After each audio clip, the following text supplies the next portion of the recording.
And it's the only animal that you'll see doing that. All the other ungulates out here will stop and feed. There was a bit of a buffalo argument on the other side there. There's a bull chasing another one. There's still quite a lot not out on the open area yet. They're still moving through. But I'm quite confident they're going to sleep on quarantine clearings tonight. Slightly more open gives them a little bit of a safer option during this very windy and dark night. Oh, arguments going on to the right.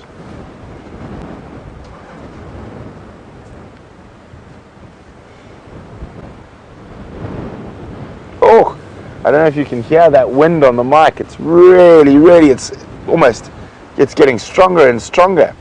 So one thing is I can deal with the cold in the morning because it gets warmer. But this afternoon it's just getting colder and colder as we carry on.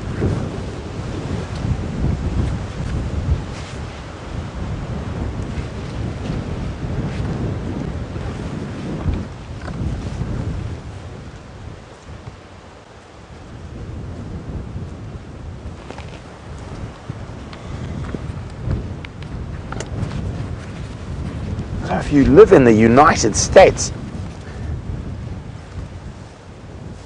you have a creature, you call it buffalo as well. The American buffalo, or the bison. Now, Rob in Pennsylvania is wondering, what's the difference between these two creatures? Quite a bit, Rob. So they are obviously related. They share a common ancestor many millennia ago. They are both bovids, so both have 4 stomachs and ruminate. The main difference for me is you notice how short the hair is on the buffalo as opposed to the bison, because they don't have to deal with that incredibly cold climate you guys have. So they have much shorter hair, and notice there's quite a lot of competition between the males, and they've developed those massive bosses. And also, one of the reasons their horns are probably quite a lot more developed than American bison is they have to face more predators. So you don't have a super predator like a lion. Bears probably aren't really fast enough to catch the American buffalo, whereas the lions obviously specialize in buffalo quite in a lot of areas. So they've got this massive array of defense to try help defend for predators, as well as competing with the other males for mating rights. But if you have a look at American buffalo's horns, it's very small in comparison to an African buffalo. There we go, perfect example of a meal on wheels. So as a herd traverses through an area, those young buffalo are able to suckle. And we're noticing fewer and fewer young buffalo as this drought sets in.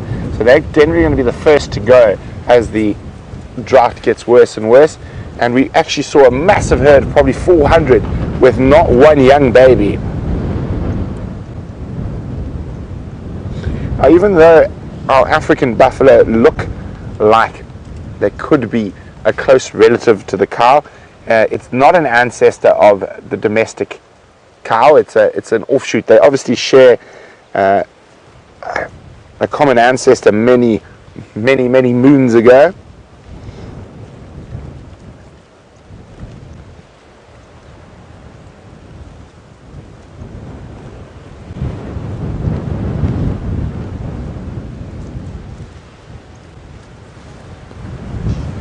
So speaking about the cattle or Bovidae family, Janet's wondering, do we have Watusi cattle here in the wild?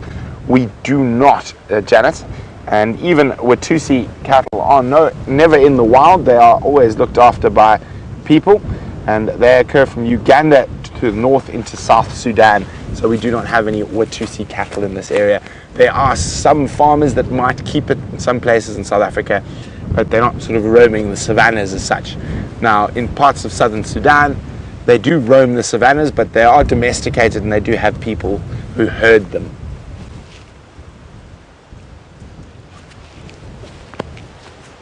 And moving further and further out into the clearings, you'll probably find they're going to try stop quite close to James in the tent. You should be able to get a visual of them in not too long.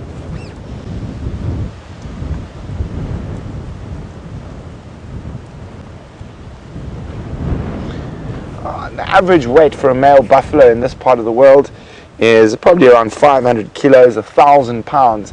But there have been recorded cases of buffalo weighing up to 900 kilograms, or around 2,000 pounds.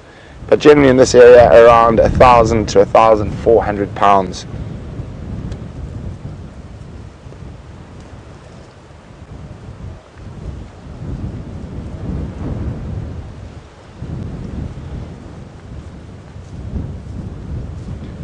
See how they're slowly moving out. They're still grazing. The ones that are not grazing are ruminating.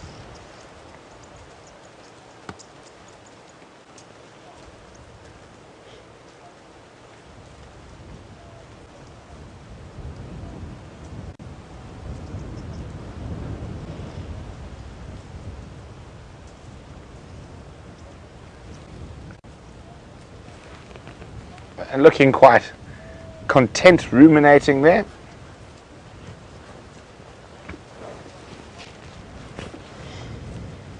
This is a reasonable sized herd. I'm guessing probably between 150 and 200 buffalo. My cat is wondering whether we're seeing larger herds in the winter as opposed to summer. Maybe not necessarily larger, Maya, but definitely more herds. So in summer, the herds are definitely far more spread out, and there's a lot more water and a lot more grazing available. Now the water is very limited, so we are seeing a lot more herds moving into the areas of permanent water. Now they do often have to move big distances between the areas of water and their grazing, and being a big animal like that, they do have to eat quite a lot to stay healthy. And as the dry season continues, we're going to notice more and more hips showing, and specifically the older and younger animals starting to show a bit of bone, so to speak, as the times get really tough. And you'll find the lions will probably start eating a few more buffalo as they lose condition and become easier to catch.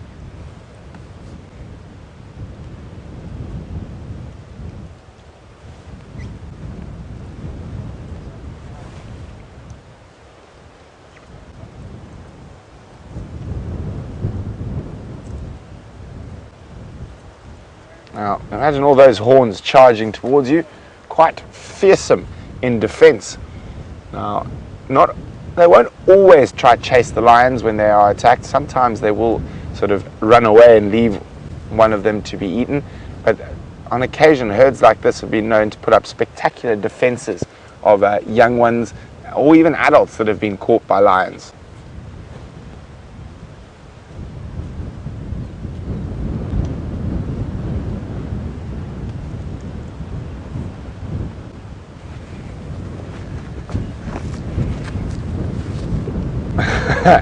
So we have a question from the tent who's obviously watching us. James wants to know what's the story with my gloves. Well, I've got two sets of gloves. I've got my warm and fuzzy gloves for when it's really cold. It's not quite warm and fuzzy yet. These gloves are quite interesting. So I always like gloves that have little tricks so I can get my fingers out when I need them.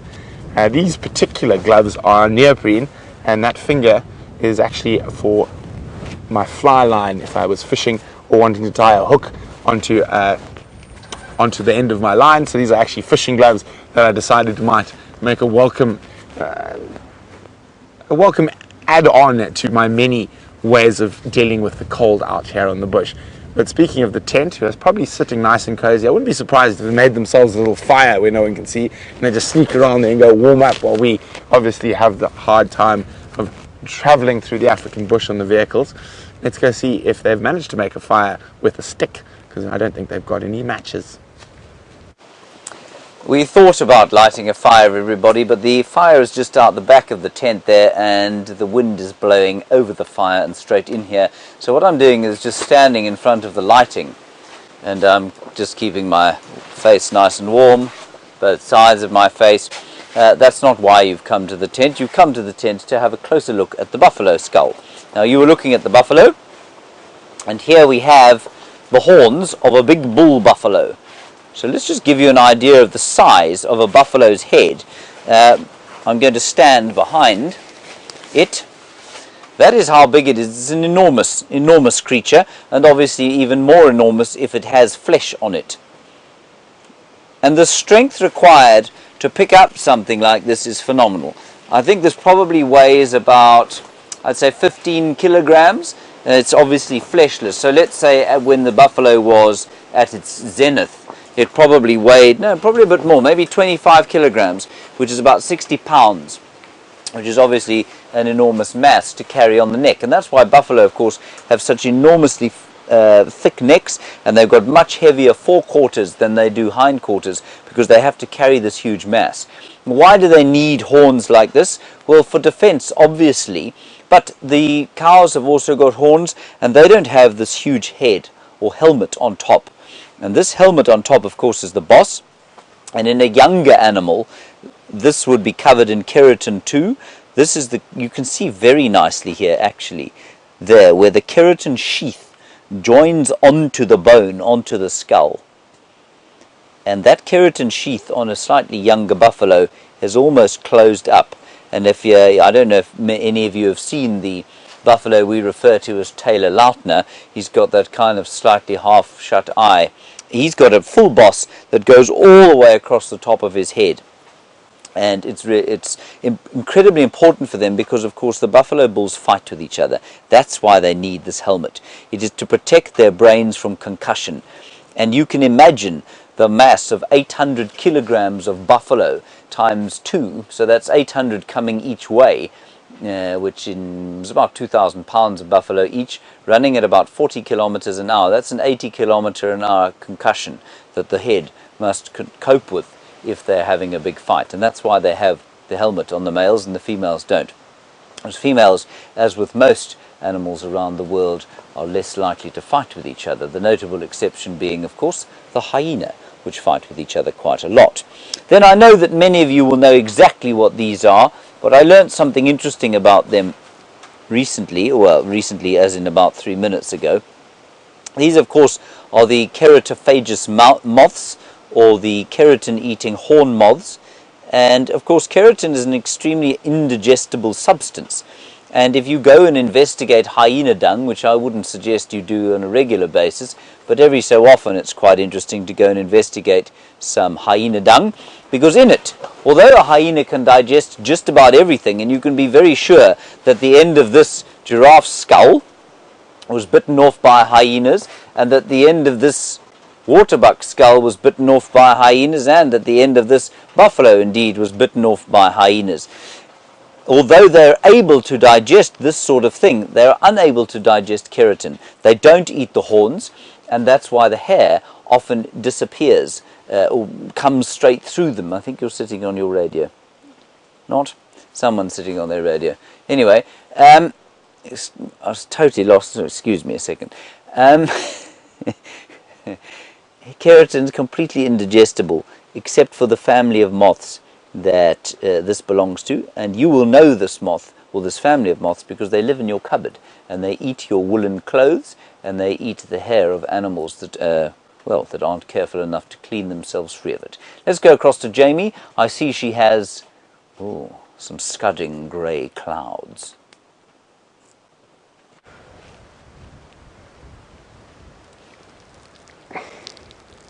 Here we can throw some confusion into the mix in terms of the differences between the different antelope. So Brent asked a question earlier, not our Brent, one of the viewers, Brent, asked a question about how you tell the difference between an Inyala and an Impala. Well, here's one further confusion, and that is the kudu. Now, a kudu is a member of the same family as the Inyala, so they all fall under the Traphalagus, the Traphalagian antelope tribe. And they look very similar to an eye that hasn't seen that many antelope before. They look really similar to each other. The best way to tell the difference is, well, I'll try and show you, but unfortunately most of them have moved off into the thicket. So kudu don't have that incredible rich ochre color that the female Inyala have. They do, however, have stripes down their sides. What they don't have is as many spots. Sometimes you do get kudu with maybe 1 or 2 spots on their rears, not their rears, they only have 1 rear, on their rear. But the Inyala have multiple dots all around their rears. There you go, got the plural and the singular right that time. Unfortunately, our kudu have largely disappeared into this really thick vegetation, so it's not going to be terribly easy to show you. It's actually a stunning herd. There's so many little ones in this particular group. And there's one little calf with a backwards J on its left-hand side that I've come to recognize just from seeing it regularly. It's got a backwards J on its left rump, and then it has a really interesting sort of three-pronged stripe on the other side. And not the clearest view of a kudu, but it does give you a little bit more of an indication how one goes about telling the difference. They're also a slightly darker color than the Inyala, and their manes are more prominent on their necks and their shoulders, with a kind of a gap in the middle where the neck joins the rest of the body. They're also, it's very hard for you guys to see, they're also much larger than the Inyala. Much taller and a bit more gangly, if I can phrase it like that. But both Inyala and kudu love these hidden places in dense vegetation. Oh, look at that little one. Still a bit scruffy and fluffy. There's the male at the back with his large twirling horns. And he's causing a bit of chaos because he's trying to test the scent of any female he can get his nose to. Oh, she's given him a response there. And that's called induced urination, what she just did.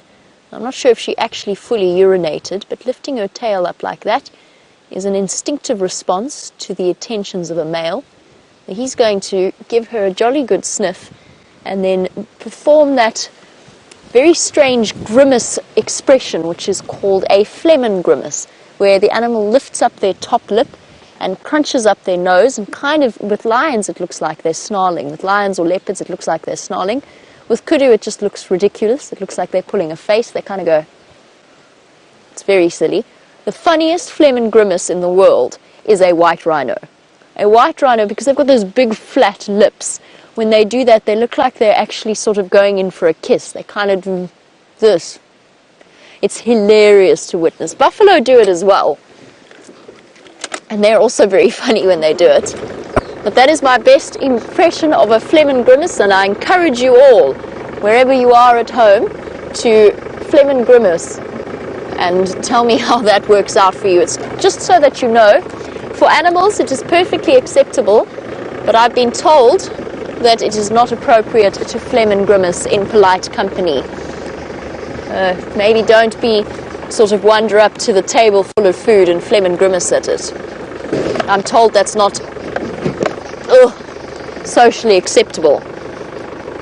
We're the boat that rocked. Haha. I got the reference. And on we go to see what other animals we can find hiding in the bushes. I was really tempted to drive into the middle of the dam and shout that I'm a captain and I'll go down with my ship, but all the dams are dry, so none of that performance will be happening today.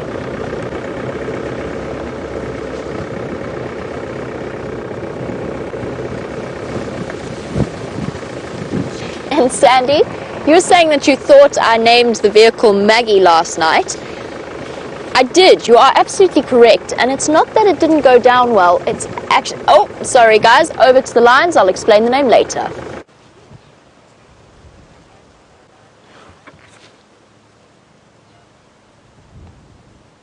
Okay, we've come back to the lions at the perfect time.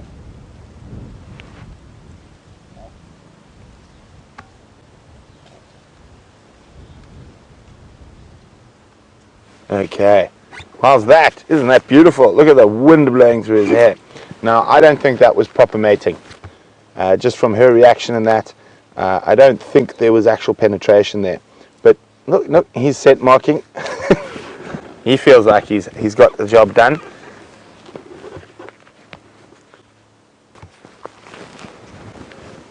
So if you hear a click, don't worry, it's just my camera. I'm also going to take a screenshot, but of my own.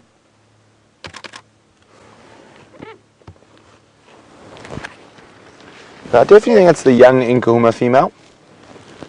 Now, even though he's got such a big belly and they've been on a a waterbuck carcass. There were 2 males there. I think the males definitely had the lion's share, and that's where that saying comes from. So even if the females make a kill, if a male lion is around, he will take and eat the majority of that kill.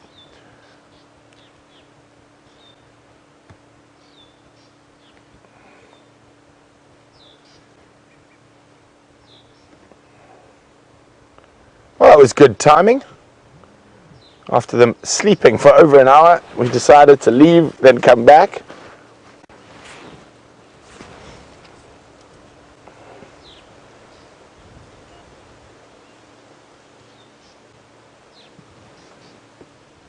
Has he been lying on... Oh no, it's his tail. I thought he'd been lying on some burnt pieces of wood. Now, he's got quite an impressive mane, and Debbie in Vancouver is wondering how old will he be when he gets his full mane. Well, Debbie, he's probably got his full mane. It might darken and thicken up, but at the age he's nearly 6 now, and he's got a full mane.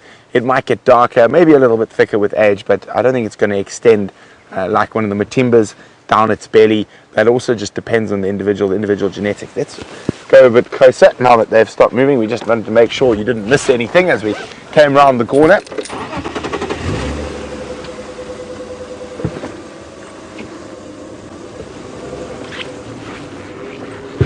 Also, the length of time we sat there without them doing anything, and the fact that just looking at that mating, I don't think he was actually mating properly. Oh, there's a stretch from the lady.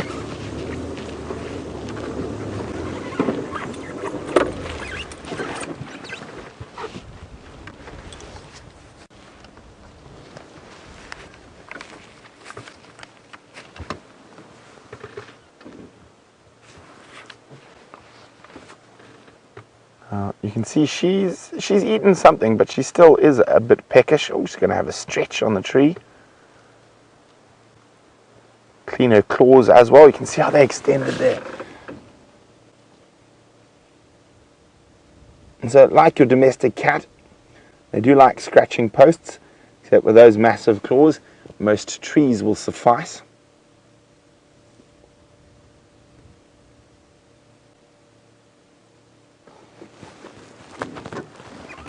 Okay, let's move again.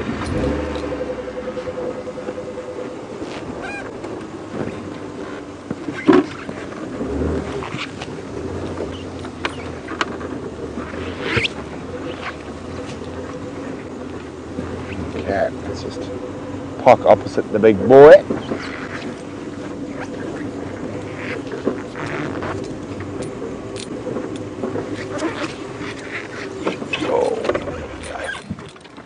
Isn't he a pretty boy?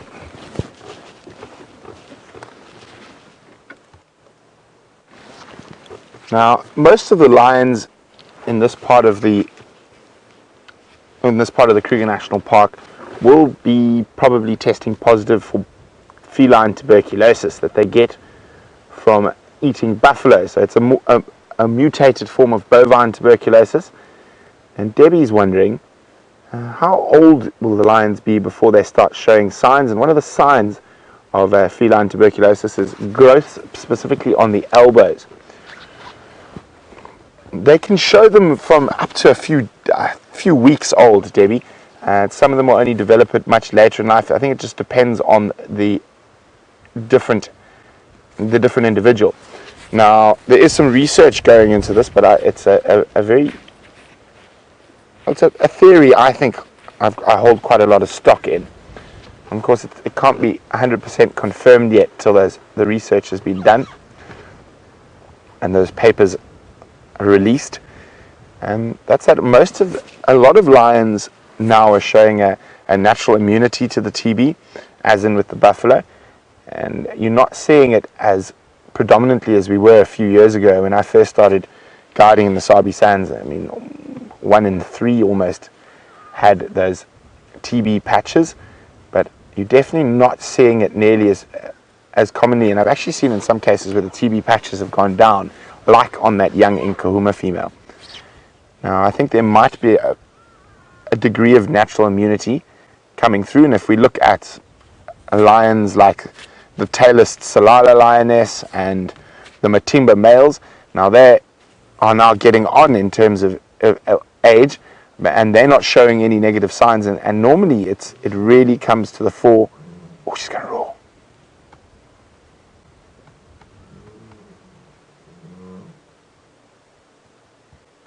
It's a very half-hearted roar.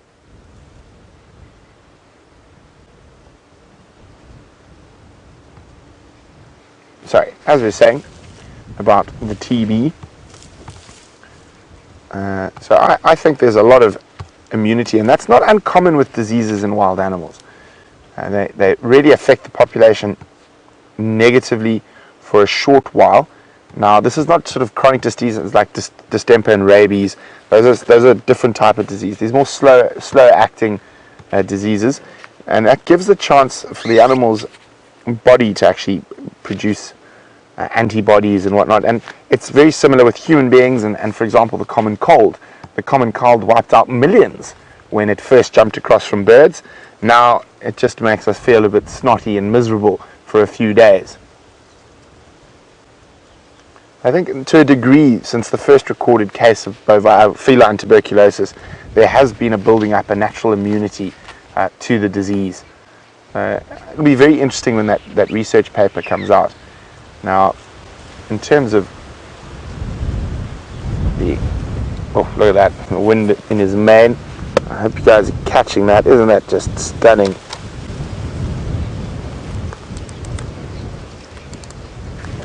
The windswept lion.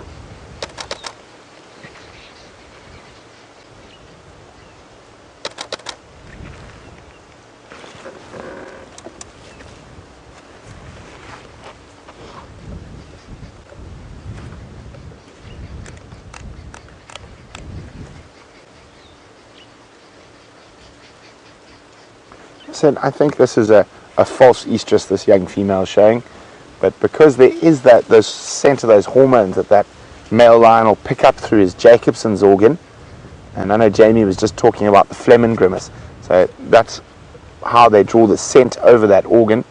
So there will be scent, sort of those hormones that he's picking up on, that might lead him to believe it's a full estrus, and he's not going to let her go till that sort of false estrus stops, and he'll keep following her about.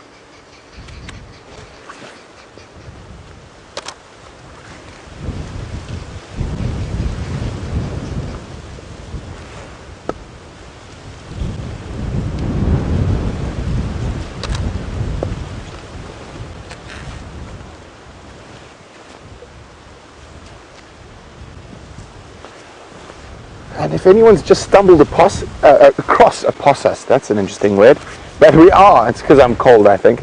We are sitting live in the African bush next to a pair of lions. And they are behaving like a mating pair, although there's some pseudo-mating going on. And if you're wondering anything about this, it looks like some pseudo-mating about to take place. See, now here she's coming to initiate.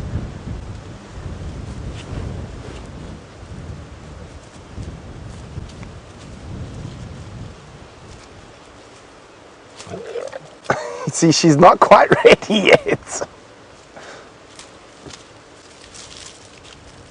See, now that's lion flirting. She whacks her tail to and fro in front of his face. It's very, very classic lion, big cat flirting techniques.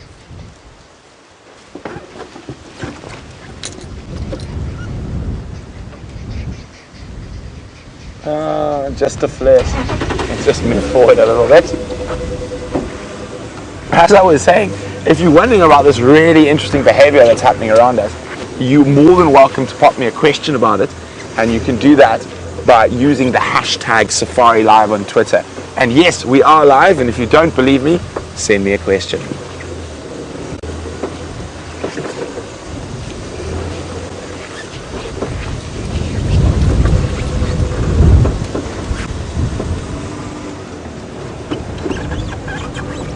Is that okay, Jean-Jacques?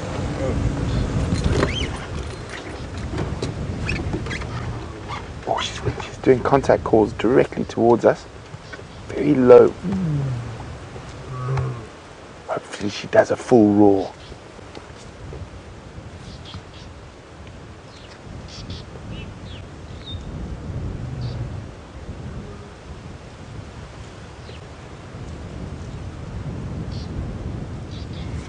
Now, the other reason I think this is a false estrus, the fact that she's contact calling for the other lionesses in her pride.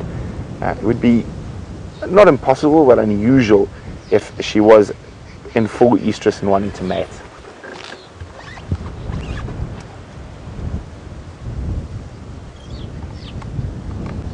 Very pretty young girl, just over 3 years old now.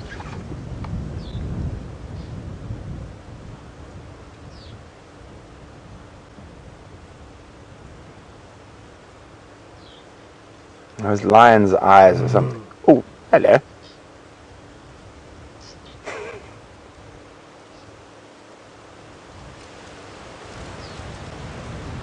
The lion does that, lifting their nose to the oncoming wind. She might even smell those buffalo from here.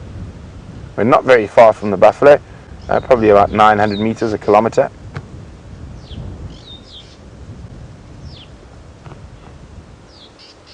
Now, hopefully the rest of her pride come and find those buffalo.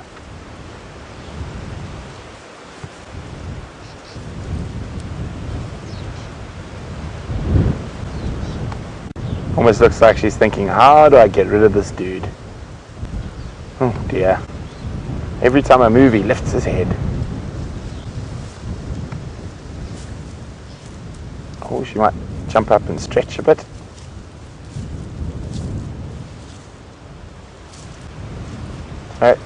Now, you'll see that with a lot of animals, as she's turned over the soil there to urinate in.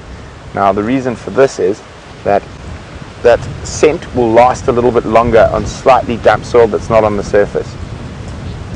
Oh boy. Oh, you can see every time she moves, he's right there. Now, this is difficult to block, but we will try to stay with him.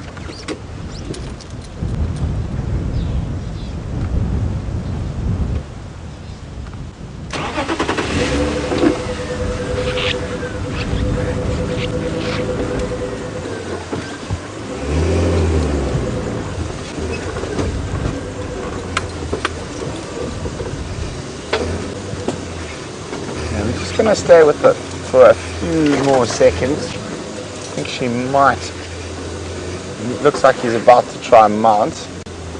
I'm just going to get around ahead of them.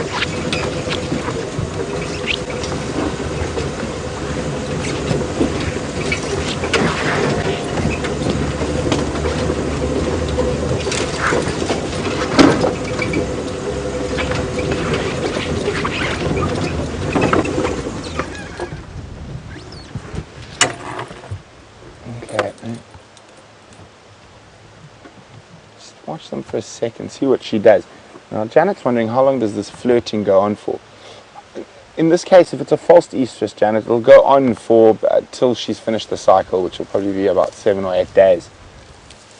And they don't have a set mating season. Oh, they're going to snooze again. They don't have a set mating season.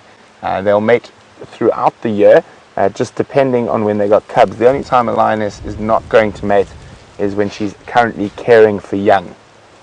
So they've moved into a little bit of a tricky spot, well, to see the male at least.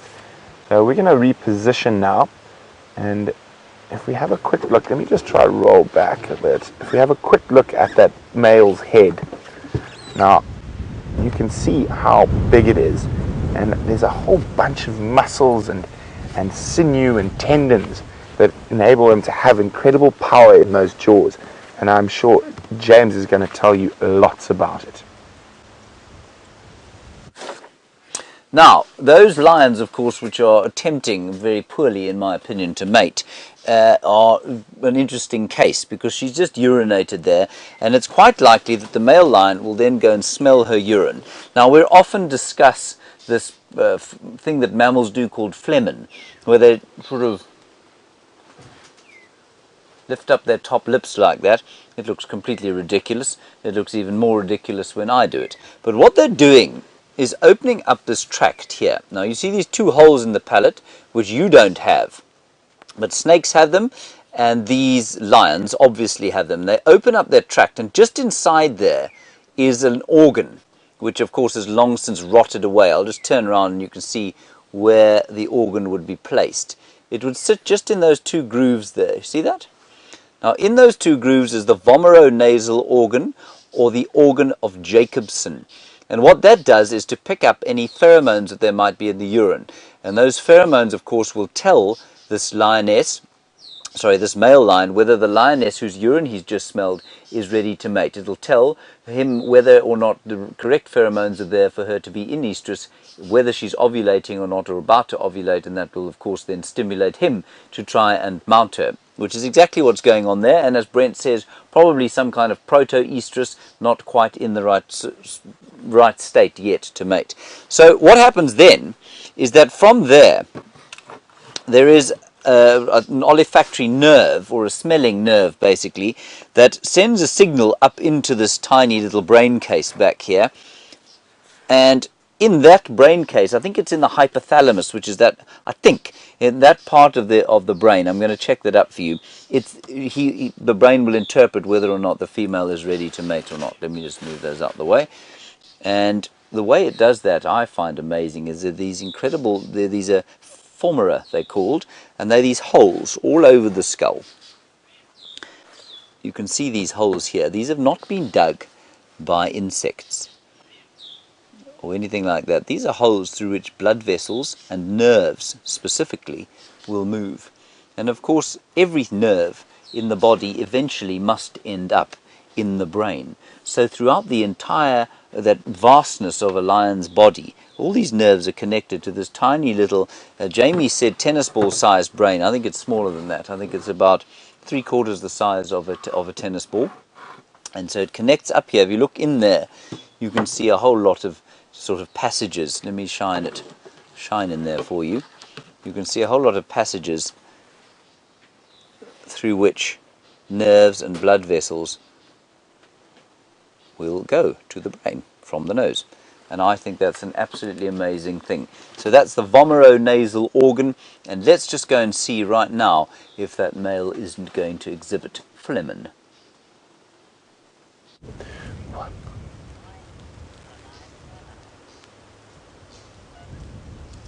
Look how she's testing the air. Now, the buffalo are in that direction. And of course, their sense of smell is infinitely better than ours.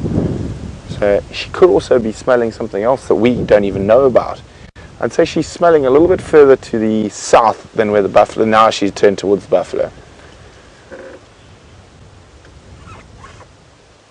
I love it when they do that, just lifting their nose to the wind.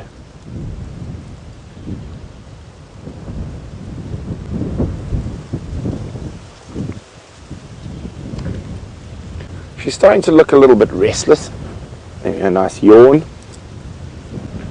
Ah, on cue, madam, on cue.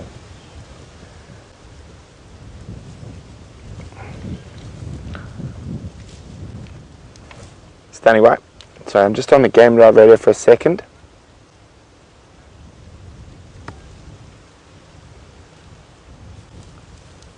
In the middle of quarantine, Rengala Mobile North.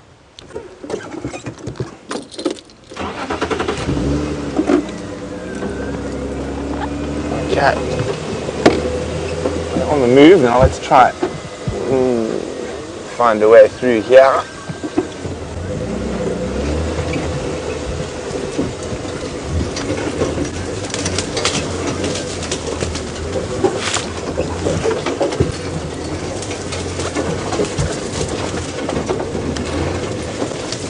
Can you see them still? Oh no. Oh, they're playing quite nicely. I'm just trying to get us in the right spot.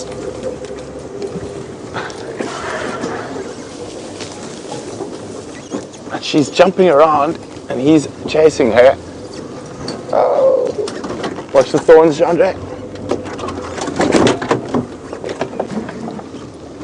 So they're moving parallel to us at the moment.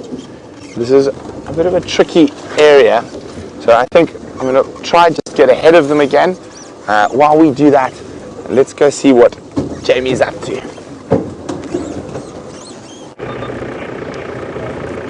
Well, I was originally going to head back towards those buffalo to see if they were, well, basically to be there in case the lions decided to go hunting south. However, it sounds as though They're heading to the north, which means that we will continue on our original route, checking the western side of Djuma.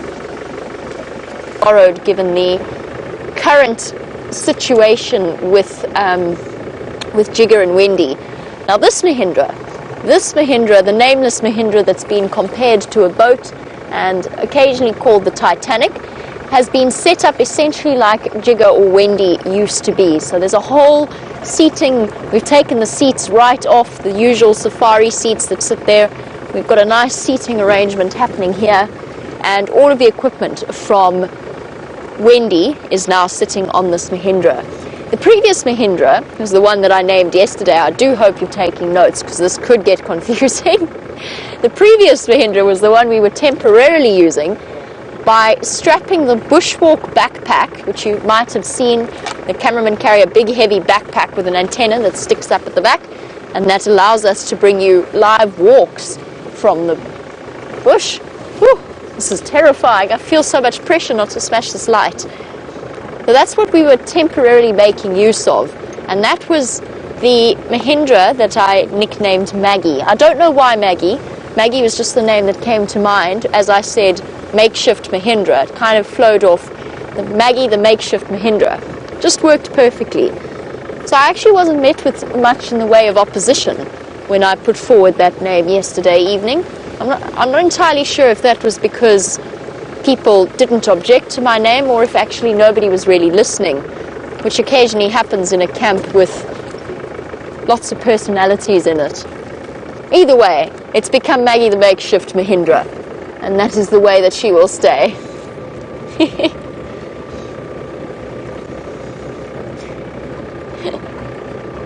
And since I haven't been able to go and stake out the buffalo on quarantine, let's go back to James, who has them wandering about. Well, I don't know that we've seen the buffalo so much as the buffalo have come to see us. You can see them grazing across quarantine clearings there. I think Brent, when he was with them, was just the other side. And the lions are not too far from here. They're sufficiently far away for me not to be vaguely worried about them coming across here. But the buff are kind of grazing towards us, which is just so wonderful. It's the best kind of office to have out here. And as Jamie and Brent have told you already, of course, this kind of windy, blustery weather is not nice for them, and so they're going to spend as much time as they can here in the open. The lioness is calling. Let's go and look.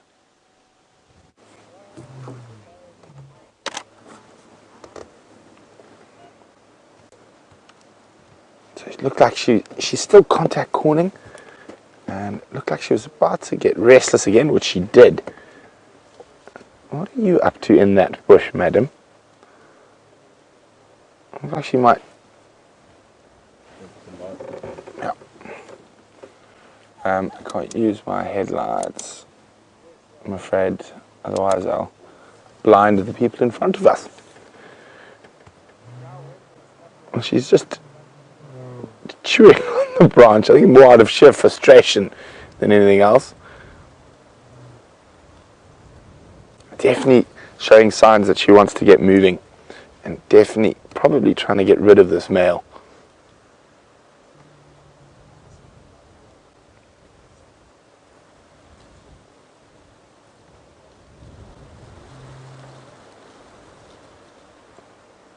Oh, isn't this just beautiful?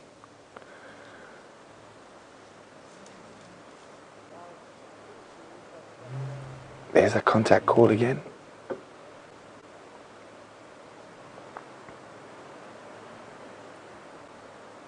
Disdainful look over the shoulder at the male.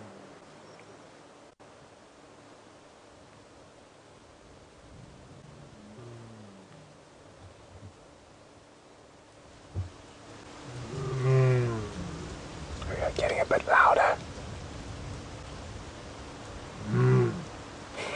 Shame, man. Oh, there we go.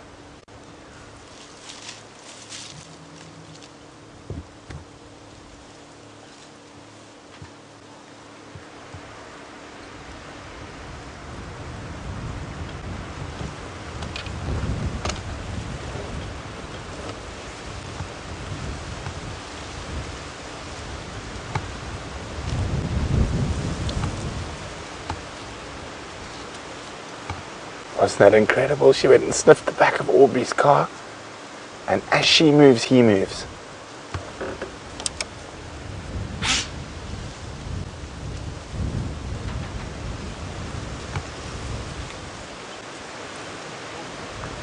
Oh, there we go. Aubrey's there, fuck up with that truck behind you.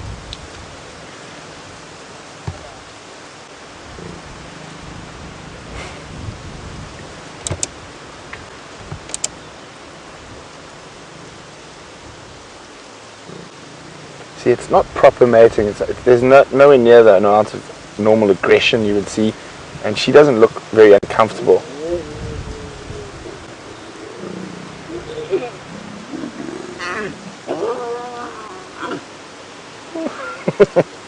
Shame. We're getting a bit trapped where we are.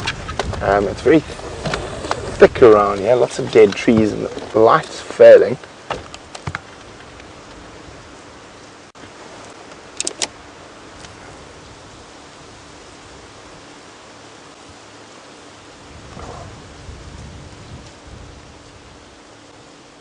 So I think if it had been proper mating, you would have also seen, as soon as he had finished, she would have rolled onto her back to try make sure that none of the semen came out. And it's very typical behavior for proper mating, and we're not seeing that. She's not rolling over, and so I think this could be a little bit of a farce, a false estrus.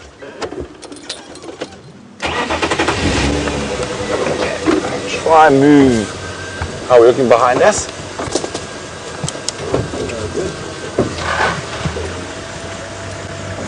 Oh dear, where to go now? That is the question.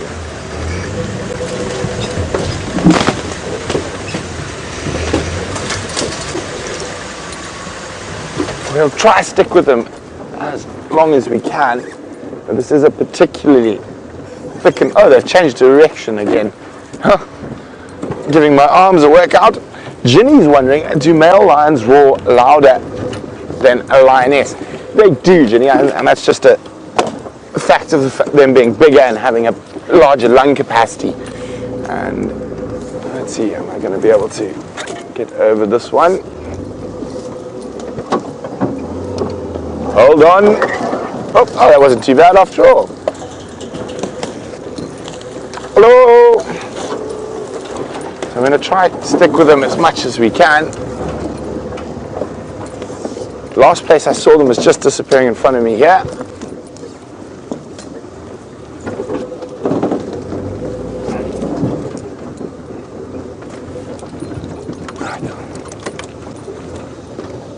Turn on all our searchlights. I think they're headed back down towards the road.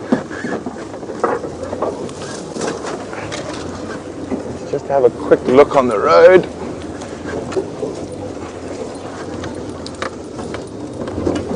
Ah, there they are.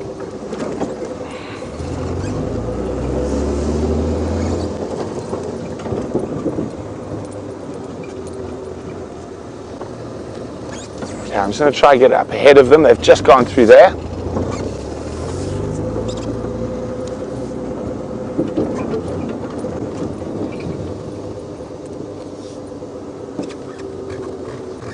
I'm just trying to see if there's a spot.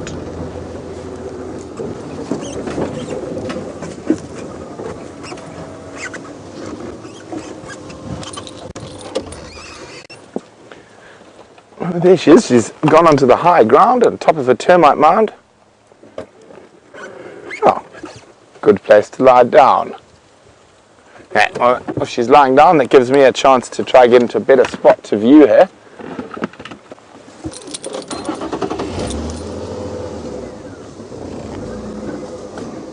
So while we maneuver through here, hi Kathy.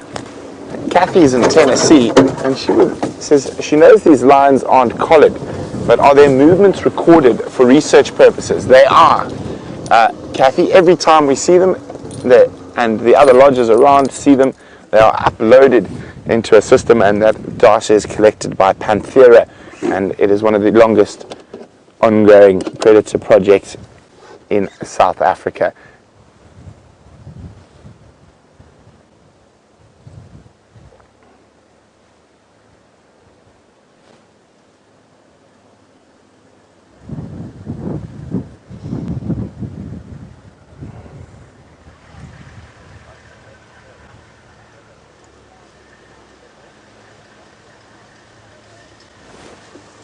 I'm just going to move a little bit further forward here so Aubrey's got some space to come in as well.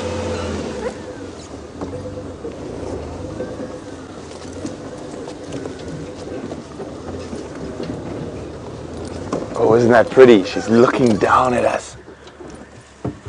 Sorry about the awkward angle, Jandre.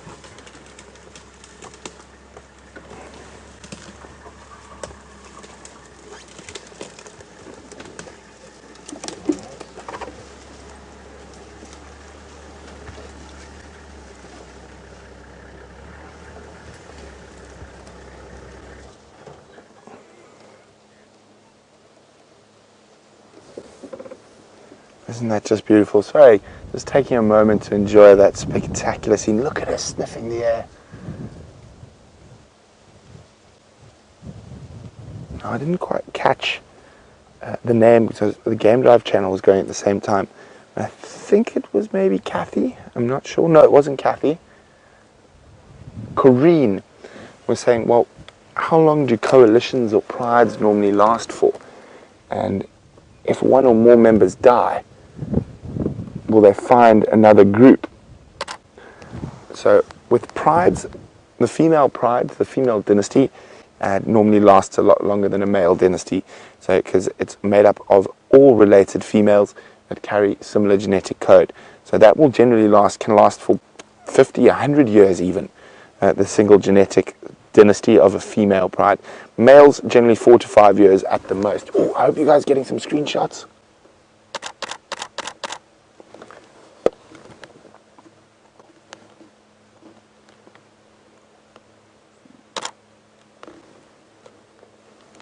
Just gorgeous, gorgeous lights. Oh, look at the yawn. Big toofies.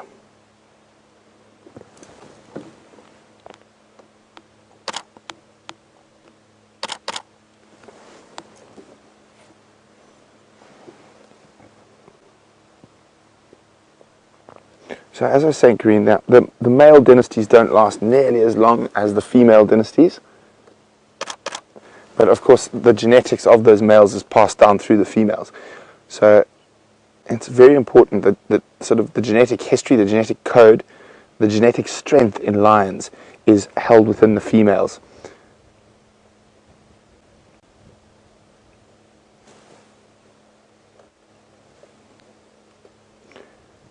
Because over their lifetime, most females will probably mate with multiple coalitions or multiple males from different genetic lines, which is the opposite to leopards. With leopards, the genetic strength is held in the males, and that's why female leopards are... Oh, there we go.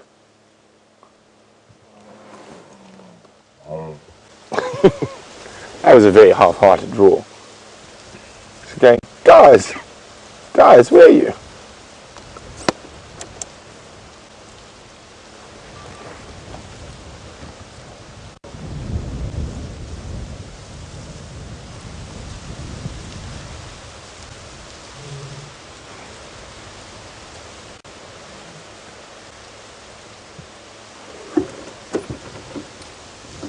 Off down her mountain she goes. So as I was saying, so one of the very interesting things, so the genetic sort of lineage and the strength of that genetic lineage in lions is held in the females. Leopards, it's held in the males. So a group of female lions will generally mate with multiple coalitions over the time that they're alive. Now, they tend to put more effort into looking after lionesses, so they try to chase away young males at an earlier age. But we can continue this conversation shortly. Let's go to Jamie and a ball of cuteness. He's gonna go. Ah, he's still there. Phew. I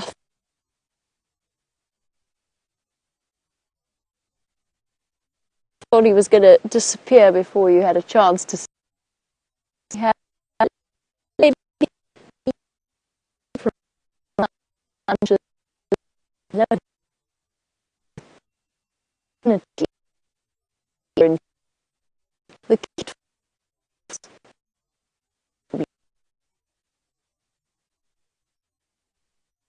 things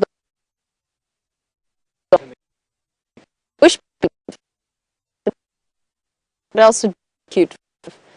Oh, we've taken ourselves down a dangerous road here, VM.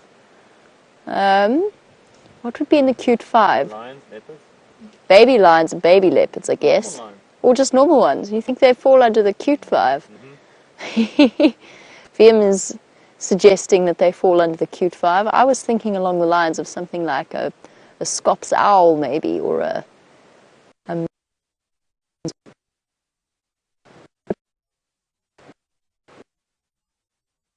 either way, obviously. Right to try to get out those incredibly large eyes, searching for any sign of movement. Ooh.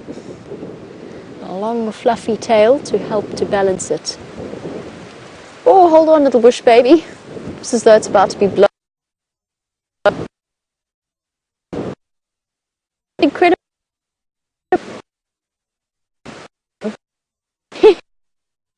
Gone. Fate a little bit, and bush baby gone. Hopping off into the distance in search of moths and michies and other such things. A michie, I think a michie is entirely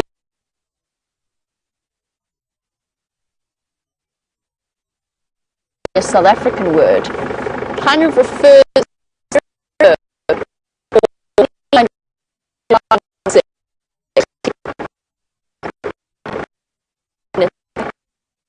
that's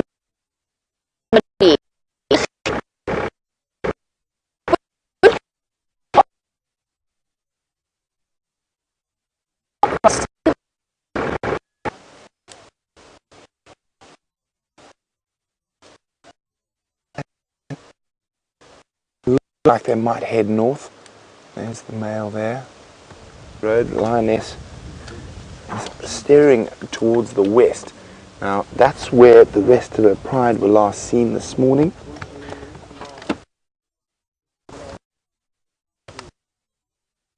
Then it's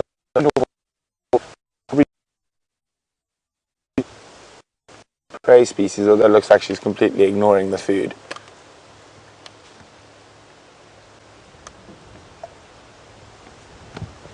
Just gonna, there we go, she's walking straight towards us. That's good, back towards the buffalo. Right. Okay.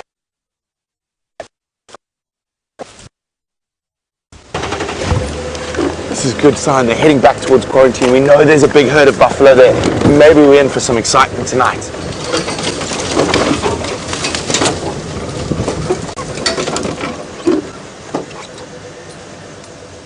And not have a car accident. Yeah, we're just waiting for Aubrey to go. We don't want to have a car accident while following lions. Now, believe it or not, that has happened to me once before. So, they are busy now mobile, directly down Gallagher shortcut towards quarantine.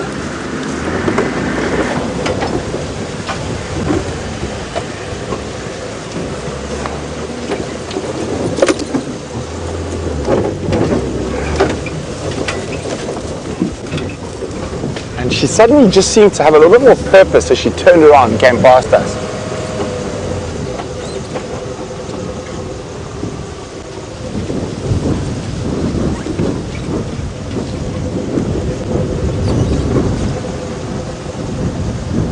See them there just in front of Aubrey's vehicle.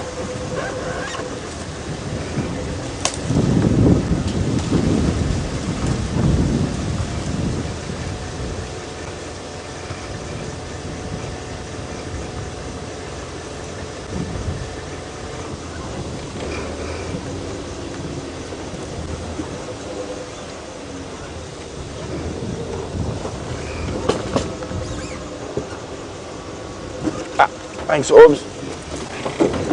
So when there's two of us on a small road like this, we take turns in front. As I said, finding and keeping up with animals is a team game. We always just try to drive to the side so everyone can see just past.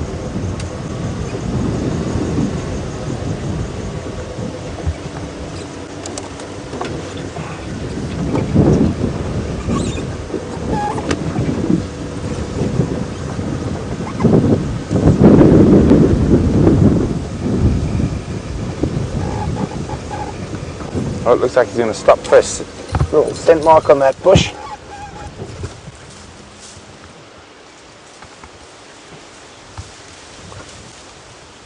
Oh, this is definitely the most purpose we've seen them walking with so far this evening. They've sort of been meandering around, and I'm really wondering, are they going to head for those buffalo? Or are they going to head to try and catch James in the tent?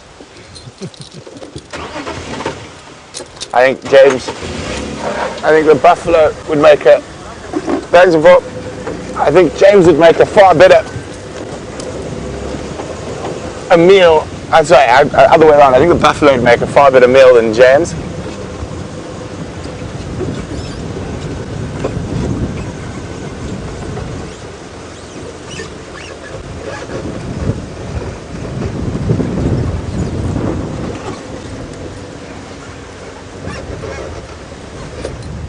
There's Fleming grimacing.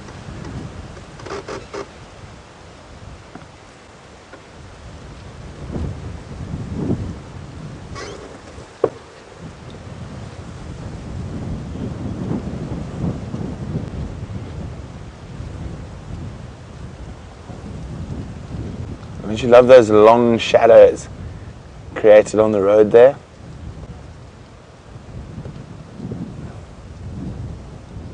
Oh, a little bit more flirting. Look at those tail flicks.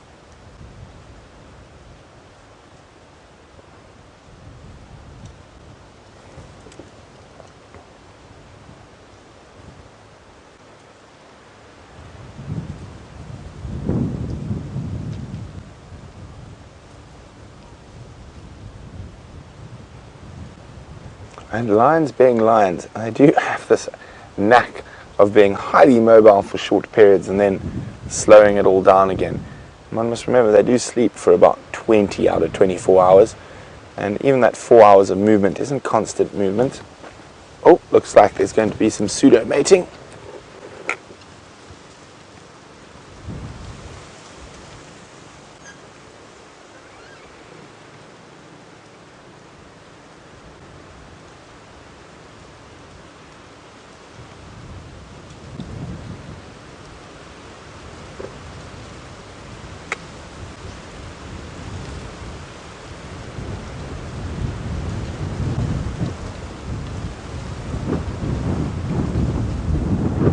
Now see what I've been talking about, it's not typical mating behavior. She hasn't rolled over, she doesn't look like she's any discomfort from the mating. So as I think she's going through false estrus at the moment.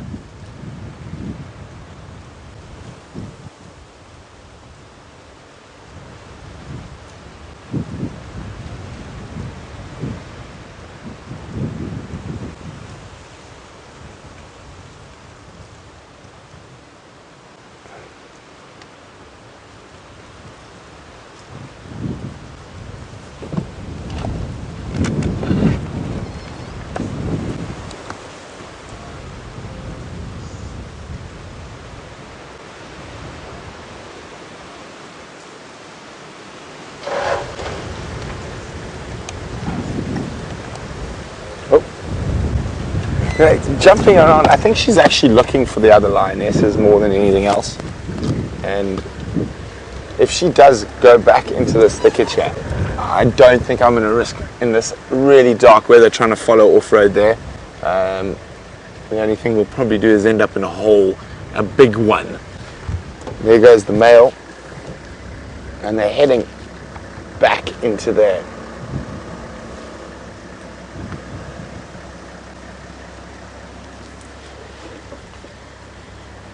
So as they move off there, Romy from Ohio has got a question. about will the male participate in any form of killing, or will he just sit back, wait for the lionesses to do the job, and then take his share? Well, he will, especially with larger prey like buffalo, giraffe, hippo. They will definitely play active parts in the hunting. Even with smaller stuff, if they happen to be around, they will be there. But normally when they are taking the lion's share, so to speak, it's on the smaller stuff that they've happened to bump into or smelt, or heard the kill. They'll rush in and steal it. But on big animals like buffalo, they're very, very, very important, especially if there was only a lioness and a male. Her by herself, a buffalo might be a bit of a push, but with him, there's a very good chance that they can take one down. He is massively strong, much, much stronger than the female. And put it this way, if a female lioness, if a lioness had to swat you, she would break your neck just by hitting you. If a male lion had to swat you, he's so strong that without any cutting blade or whatnot, the pure blunt force would remove your head from your shoulders. And that's how strong a male lion is. But we're going to continue, see what else we can find in the dark. I'm not going to follow those lions into that thicket in this darkness, but let's go see what James is up to. Well, Brent, clearly you haven't linked to James, you have linked to Jamie, but to be fair, of all of the names in the world, ours do sound relatively similar. And you know, I've been strapped once or twice as James, so it's all good. I know Brent has decided to leave those lions to go wandering into the darkness. We're in the process of making our way towards quarantine.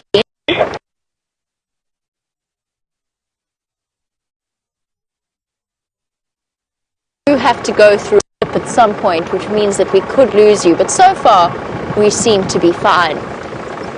I went and double-checked Sandy Patch Road to see if we couldn't find our jackal couple that appears to have moved in around there at Impala Plains. They didn't show themselves this evening, but I am hopeful for the future that they will be around and about. This weather is getting colder and colder. The wind is howling.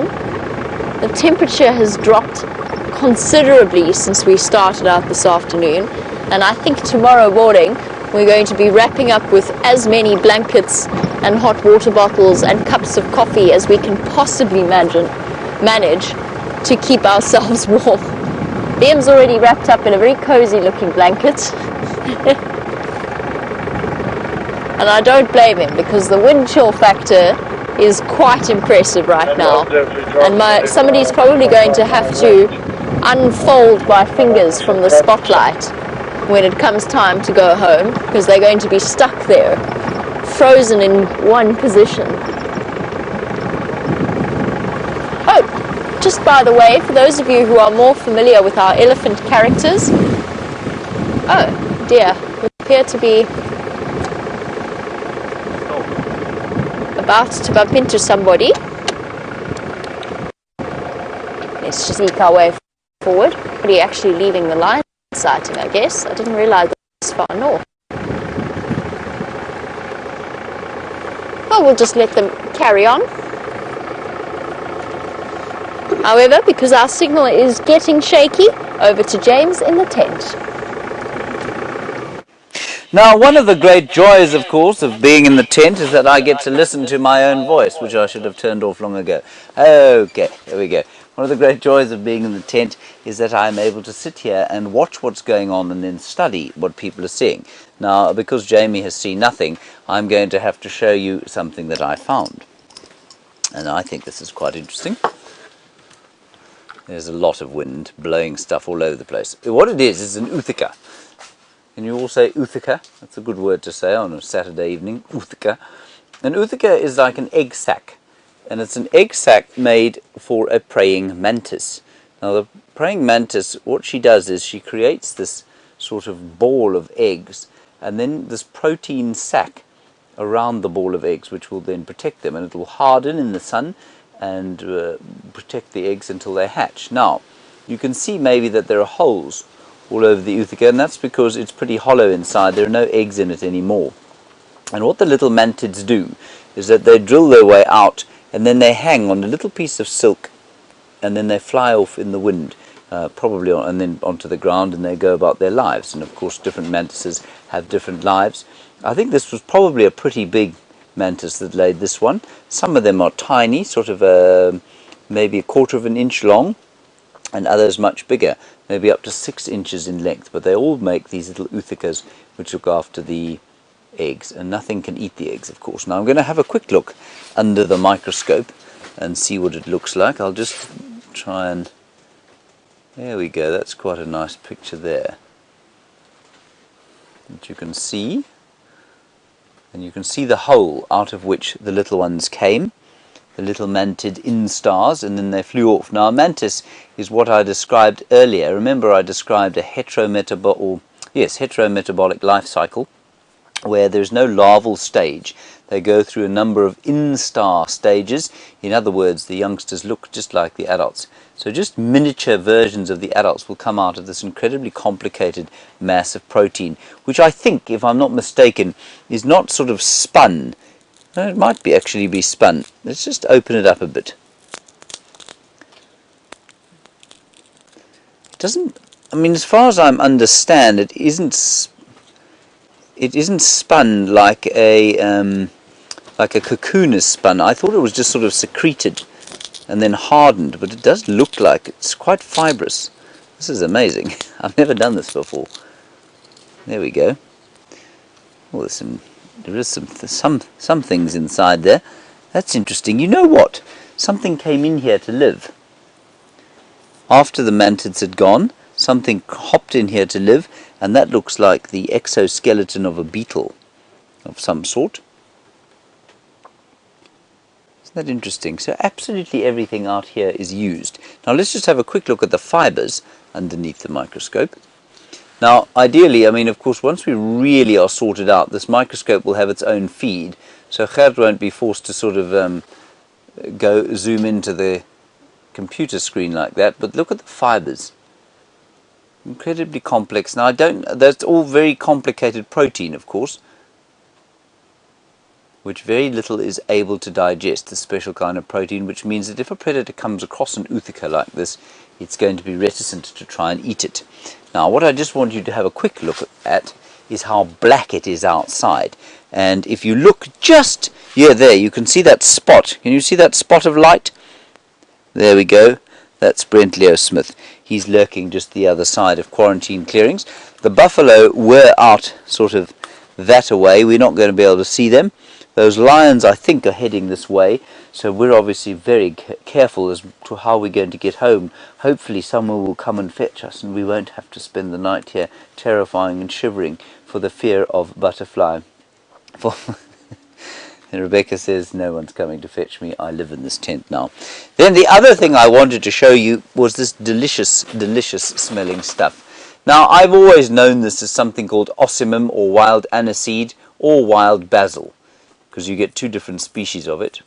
And it's not particularly attractive at this time of the year, but the smell is just magnificent. This is the wild basil version. It's not the aniseed version. And it makes kind of indistinct purplish, pinkish flowers at some stages of the year, but they've died out now. But you will smell this throughout the year. Isn't that lovely? And the smell, what you should do, I mean, it is exactly like wild basil. If you go and get some fresh basil, maybe you have some in your fridge, or maybe you have some at a fresh produce market near you, go and buy some, crush it up, and smell it. And it's the most comforting, homely smell, especially after you've been handling sort of carcasses and dead skulls, as you can see behind me there. This is an excellent way to kind of finish up the evening with a very pleasant smell. Very nice indeed. We're going to place that in here, and in here, of course, is Geraldine's very conveniently labelled bottle. You see there, grass. That's Geraldine, who's doing a lot of our producing for us. She said, can I decorate your tent for you? I said, I don't want anything in the tent that is not usable. So she said, well, you can use grass in various segments, can't you? So I said, yes, okay, you can put some grass in a jar if you'd very much like to. I'm just trying to think what else to show you here while Brent and Jamie get into some form of position to show you an animal. Here's something quite interesting actually. Now I've shown you the tortoises and stuff before, and what I can show you here is the difference between a tortoise and a terrapin shell. Isn't that interesting? No, I'm talking absolute rubbish. You know what? I've just realized what this is. This is the head of a catfish. This is the head of a really enormous catfish. And that's the skull. Let's just open it up because it's not really a great it's not a great example. So let's just open it up. Here is Brent, everybody. I'm convinced he's got Hello, a heater Brent. in here. No, there's no heater, but if you come and stand in front of this light here, you'll be able to warm your face. I knew there was some form of warming thing in here, because it's not warm out there at all. I just thought, Sorry about that. Yeah, we've had a very tough time here. I'm surprised you don't have a little fire going. No, we didn't, because the wind was blowing and that it is- blown that is smoke in true. our eyes, you That know. is true. Yes. I'm glad you were nice and toasty in here. Thank I'm you. going to go be cold again for the rest Okay, of the night. Bye. enjoy it. That was a nice surprise. Okay, so that's a catfish skull, and it's got absolutely nothing to do with this tortoise shell, and so I'm going to put the tortoise shell back now. Okay, one last thing, because I'm not sure how long you're going to be with me. Let's have a look here. Just remember we talked about this old hyena and how it's got such a flat bunch of teeth. Only the hyena is able to do this to a bone. See that bone?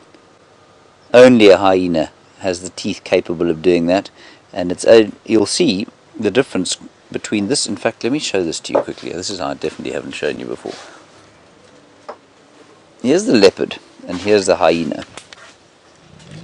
Now, although this was a very old hyena, you'll notice how the premolars, these are the premolars here, the premolars in the leopard are sharp, just like they are on your dogs. So if you find it, you go and grab your house cat or your dog and open their mouths and tell them not to bite you, and just feel the premolars.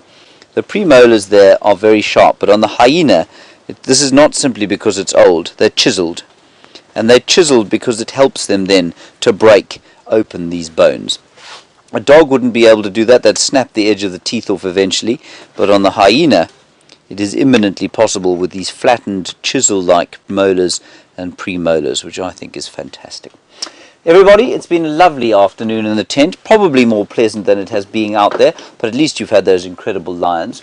So we're going to hand you back to, looks like, Jamie for the last little while, and then I'm sure you'll say goodbye to Brent too. So stay safe and happy wherever you are. We'll see you tomorrow morning, hopefully not too blustery, at 6 o'clock. Until then, bye-bye.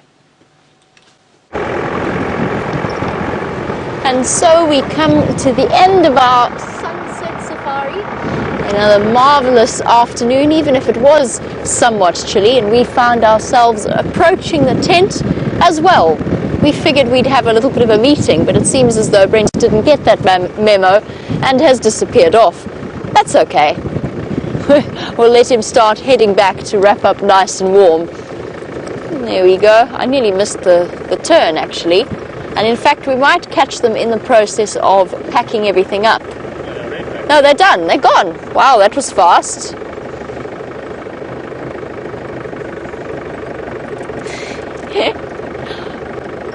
Oh, apparently James is still in the tent. Well, that's a relief. He can say farewell to him here. James! Do you want to do an additional farewell? I don't think he can hear me. Look at it billowing. There's Eugene. Oh well. Well, so much for that idea. We've come to the end. I'm just going to say a quick thank you to Viam and to Herbert for joining us on the back this afternoon, and to Rebecca and Lou in final control. Most importantly, a big thank you to all of you. We will catch you tomorrow morning on the Sunrise Safari. In the meantime, we're going to go and wrap ourselves up nice and warm and prepare for the chill that lies ahead. Bye-bye, everybody. Have a wonderful day.